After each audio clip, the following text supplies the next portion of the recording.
Hello friends, welcome to my channel facts by Naseem. तो आज मैं बात करने वाला हूं क्यूआर स्कैनर के बारे में, जिससे आप दिन में कई बार इन्हें स्कैन करते होंगे, पेमेंट के लिए, मेन्यू देखने के लिए, किसी की प्रोफाइल चेक करने के लिए।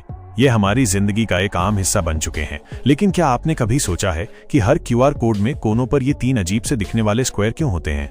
इनका क्या काम है? क्या ये सिर्फ डिजाइन है? जी नहीं, ये कोई साधारण डिजाइन नहीं है, बल्कि यही वो वजह है जिससे आपका क्यूआर कोड 1 सेकंड से भी कम समय में स्कैन हो जाता है। और आज मैं आपको इसी टेक्नोलॉजी का राज बताने वाला हूँ। लेकिन उससे पहले चलिए थोड़ा सा समय में पीछे चलते हैं। लगभग 1990 के दशक से पहले हमारे पास बारकोड हुआ करते थे, वही लंबी लंबी लाइनों वाले कोड। लेकिन इनके साथ 2 बड़ी परेशानियां अक्सर आती थी। पहली, अगर कोड जरा सा भी खरोंच लग जाए या मुड़ जाए तो स्कैनर उसे पढ़ नहीं पाता था। और दूसरी, अगर एक साथ बहुत सारे कोड हो तो स्कैनर कंफ्यूज हो जाता था कि किसे स्कैन करना है और किसे नहीं। मतलब स्पीड और भरोसे की कमी थी। और फिर इसी समस्या को सुलझाने के लिए हीरो की एंट्री होती है द क्यूआर कोड। 1994 में जापान की एक कंपनी डेंसो वेव ने कुछ क्रांतिकारी बनाया क्यूआर कोड, यानी क्विक रिस्पॉन्स कोड। और इसमें सबसे ज्यादा इंपॉर्टेंट थे यही 3 स्क्वायर। इन तीनों स्क्वायर को पोजीशन डिटेक्शन पैटर्न या खोजकर्ता पैटर्न कहते हैं। आसान भाषा में कहें तो ये स्कैनर के लिए एक जीपीएस की तरह काम करते हैं। अभी आप सोचेंगे लेकिन कैसे? तो चलिए मैं आपको बताता हूँ ये 3 तरीकों से काम करता है। Number 1, speed.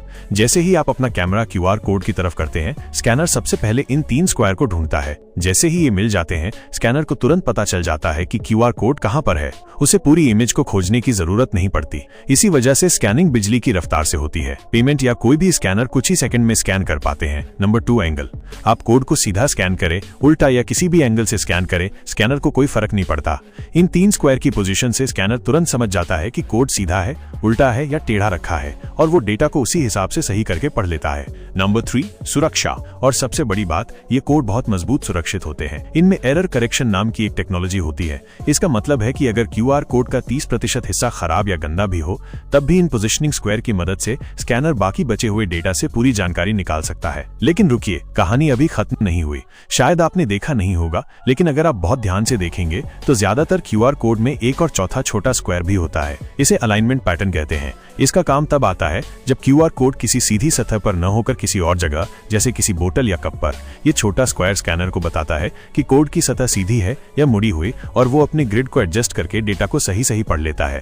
तो अगली बार जब आप किसी रेस्टोरेंट में मेन्यू के लिए या दुकान पर पेमेंट के लिए क्यूआर कोड स्कैन करें तो एक पल के लिए जरूर रुकिएगा, क्योंकि ये सिर्फ काले और सफेद धब्बे नहीं, बल्कि ये एक जीनियस इंजीनियरिंग का नमूना है, जिसके वो 3 स्क्वायर इसको सुपर फास्ट करने के साथ इसे भरोसेमंद और बेहद स्मार्ट बनाते हैं। आपको ये जानकारी कैसी लगी? नीचे कमेंट्स में बताइए। और हाँ, आपने सबसे अजीब जगह क्यूआर कोड कहाँ स्कैन किया है, ये भी जरूर शेयर कीजिएगा। मैं आपके सारे कमेंट्स पढ़ूंगा। मिलते हैं अगले वीडियो में।